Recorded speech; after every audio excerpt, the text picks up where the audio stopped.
weapons. Nobles started murmuring like they had been waiting for this exact kind of entertainment. And then I saw Adrian, my older brother, the crown prince. He was standing beside her, looking calm, almost bored, like none of this had surprised him. That was when it hit me. This was not a trial. It was a setup, and I was already too late to stop it. When the emperor asked if I denied the charge, I looked around and realized every part of the scene had already been prepared. The physician was ready. The servants were ready. Even the temple witnesses had that righteous look on their faces before I said a single word. There was no point arguing. Then Seraphine leaned in close and whispered, "Adrian promised me a throne. You only offered me your heart." That line killed whatever was left of the old me. The emperor stripped me of my title, my inheritance, and my future in less than a minute. Then he ordered my mana core destroyed and my body thrown into the Ashen Pit. Everyone knew what that meant. The executioner shattered my mana core in front of the whole court. By sunset, they threw me off a cliff and into the dark. I woke up on stone with blood in my mouth and something moving around me in the shadows. Corpse hounds. I had no mana, no weapon, and more broken ribs than I could count without touching them. So I fought the only way I could, with a snapped chain, a loose rock, and pure hatred. By morning, the hounds were dead. I was not. That was the first time the Empire failed to get rid of me. The pit was supposed to finish me. Instead, it stripped away everything soft and useless. Down there, I learned fast. I learned which tunnels carried poison mist,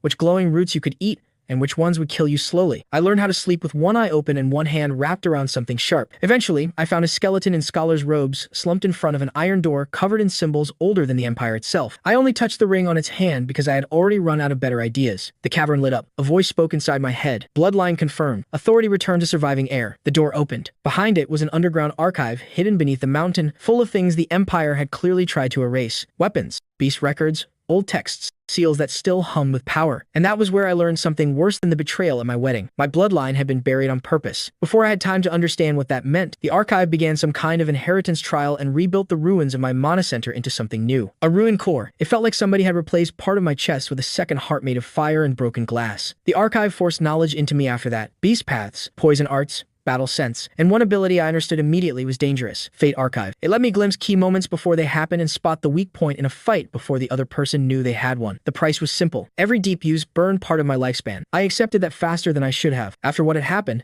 living carefully no longer interested me much. The archive trained me for months, if you can call relentless punishment training. Then I found the egg. It sat behind a barrier with half a warning carved into the floor, black as pitch with thin gold cracks moving through the shell. Highly dangerous. That sounded like exactly what I needed. I cut my palm, let the blood hit the shell, and the barrier came apart instantly. The creature that hatched was smaller than I expected and somehow even ruder. It had dark scales, scraps of feathering, hooked talons, and the kind of eyes that looked insulted by the world in general. It bit my finger, forced the contract its own way, and climbed up my arm like the decision had always been its to make. I named it Ash. Ash was vicious, clever, fast, and far too pleased with itself. We trained together until we stopped feeling like master and beast and started feeling more like two things that enjoyed surviving the same way. 3 months after my execution, an imperial cleanup team came into the upper pit expecting to find bones. Instead, they found me walking out of the dark with Ash on my shoulder. The captain recognized me immediately. I took one quick look ahead with Fate Archive, found the path that ended with obedience, and used it. I told them to kneel if they wanted to live. One soldier made the mistake of testing that. Ash scorched a line around his boots without touching skin. After that, the rest knelt fast. I could have tried marching back to the palace right then. It would have been stupid. Adrian would call me corrupted. Seraphine would act terrified. The court would bury the truth along with me all over again, so I disappeared instead. If I wanted revenge, I needed more than anger. I needed proof. I needed allies. I needed a place to build something of my own. That place was Blackwater Academy. I entered the city under a false name, Rowan Gray. On my first day there, I saw a group of rich academy hopefuls shoving a girl into the mud while they crushed her medicine bottles under their boots. I used Fate Archive on her and saw enough to know she mattered. Her name was Mira Vale,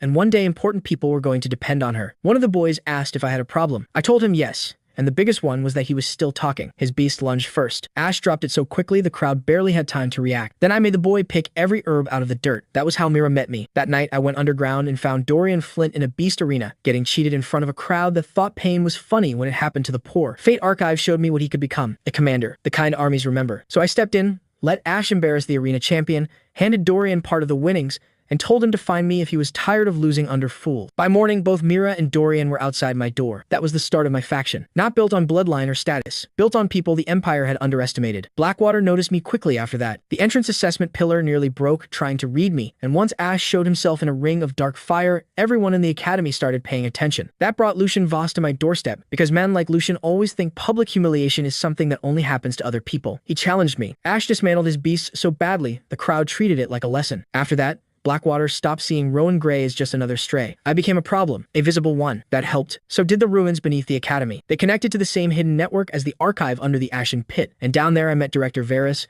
who was too sharp to fool for long. He showed me a damaged crest tied to the ruin line and told me the one thing I had never let myself consider. My mother had not died naturally. Officially, it had been fever. Varys believed it had been murder, and that my family had been targeted long before Seraphine ever betrayed me. That changed the shape of everything. What happened at my wedding was not the beginning. It was just the part that happened to me personally. Varys gave me a choice: disappear again, or stay at Blackwater, build influence, gather proof, and become too visible for the palace to erase quietly. I stayed. Blackwater became my battlefield. Mira rose fast in alchemy by exposing the students who only looked talented because money kept cleaning up their mistakes. Dorian tore through the strategy and combat ranks. Ash became a rumor with claws, and I kept making enemies. I won duel, rejected faction invitations, helped commoners when it mattered, and made the wrong people nervous often enough that it became a pattern. Seraphine crossed paths with me there more than once. At first, she did not recognize me. Then she started looking at me a little too long, like something in the back of her mind was trying to connect the pieces and failing. After Ash reacted badly to one of her quiet little probes, she leaned even harder into her perfect public image. More temple appearances, more soft expression, more time beside Adrian where everyone could see her. Watching her stopped hurting after a while. It started making sense instead. Seraphine had never wanted love. She wanted safety, status, a way up. I had once been useful for that. Adrian was simply more useful. Then the Empire announced the Crimson Forest Hunting Festival, which was the official name for what was very obviously going to be a trap. Varys hated it. Mira saw it coming. Dorian only wanted to know how many enemies we were likely to face. I told him hopefully enough to make the trip worthwhile. Before we left, Adrian came to a Blackwater banquet and gave one of those speeches dangerous men use when they want to sound reasonable. But when he looked at me, he paused for just a fraction too long. He did not know who I was yet. He just knew there was something wrong with the picture. In the forest, things turned ugly on the second night. An explosion tore through camp. Fire spread. Students panicked. Archers started dropping sedative bolts into the confusion. One almost hit Mira. Ash burned it out of the air. And the second the chaos started, I got calm. That was one of the stranger things the pit had done to me. I sent Dorian to stabilize the perimeter, Mira to the transport beasts, and took Ash straight for the ridge where the attackers were hiding. They were exactly what I expected. Masked operatives using noble equipment and temple-grade weapons. By morning, the official explanation blamed rogue raiders. No one with a functioning brain should have believed that. The expedition pushed deeper anyway, and that led us to an underground sanctuary tied to the same forgotten network as Blackwater and the Ashen Pit. At its center was a sealed chamber that opened only when I touched it. Inside were bloodline records and a memory crystal. The moment I touched the crystal, I saw pieces of a buried knight, my mother, voices arguing, orders for silence, a command that the ruin branch had to end. Then the crystal shattered. It still showed enough. I had been marked since birth. Adrian reacted instantly. He called the chamber heretical, the records dangerous, and me corrupted, then tried to pull everything under royal authority before anyone could think too hard about what they had just seen. I refused. The clearing split apart around us. Royal guards on one side, temple escorts on another, students frozen in between. Then Seraphine finally said the name she had helped erase. Kaelin. That silence hit harder than any spell. The dead third prince was standing in front of them in plain sight, and the Empire's tidy version of events started falling apart on the spot. Adrian attacked first. Seraphine came in from the side with holy binding, just like they had the first time they destroyed me. Only this time,